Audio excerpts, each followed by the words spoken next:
Damn.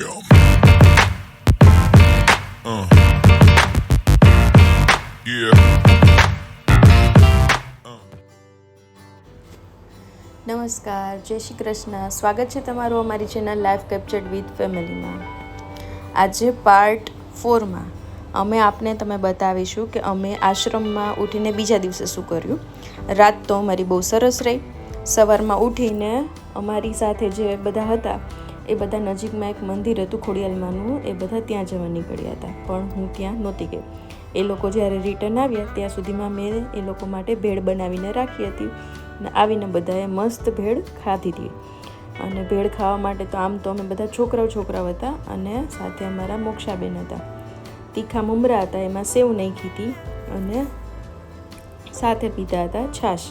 આ ખાવાની અમને ખૂબ મજા પડી ગઈ અને અમે ખાતા હતા. અને બીજી બાજુ અમારા મમ્મી છે, મામી હતા, માસી હતા, એ બધા રસોઈ બનાવતા હતા. કારણ કે બપોરે અમે બધા અહીંયાથી જમી અને પછી અમે બહાર જવાના હતા. એટલે કે અમે ત્યાંથી જામવનની ગુફા જોવા માટે જવાના હતા, જે વિડીયો અમે તમને પાર્ટ 5માં બતાવીશું. જુઓ, અત્યારે મારા મમ્મી છે એ અત્યારે રોટલી બનાવી રહ્યા છે અને મોક્ષાબેન પણ સાથે સાથે રોટલી બનાવી રહ્યા છે, કારણ કે એને પણ આવી રીતે રોટલી બનાવવાનો ખૂબ શોખ છે. અમે જ્યારે આ મંદિરમાં હતા ત્યારે આ મંદિરમાં એક સંઘ પણ આવ્યો હતો, જેનો વિડીયો અમે તમને બતાવીશું. આ બાજુ રસોઈ બની રહી હતી અને બીજી બાજુ એ સંઘ આવ્યો હતો. ત્યારે એ લોકો આવ્યા ત્યારે એના સ્વાગત માટેની તૈયારી પણ અમે ત્યાં કરી હતી.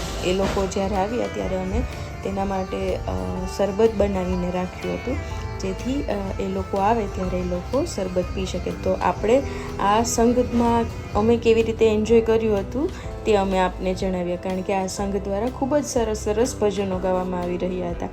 તો ચાલો આપણે આ ભજનને એન્જોય કરીએ.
કનૈયો દેખાય છે.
બધાને વિડિયો કોલ કરો.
તો આ ભજનો સાંભળવાની તમને મજા આવીને?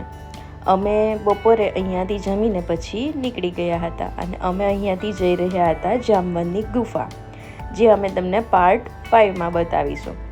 તો આ વિડીયો તમને કેવો લાગ્યો તે અમને કમેન્ટમાં જરૂરથી જણાવજો. આ સાથે જ અમારી ચેનલને સબસ્ક્રાઈબ કરવાનું ભૂલતા નહીં. નમસ્કાર, જય શ્રી કૃષ્ણ.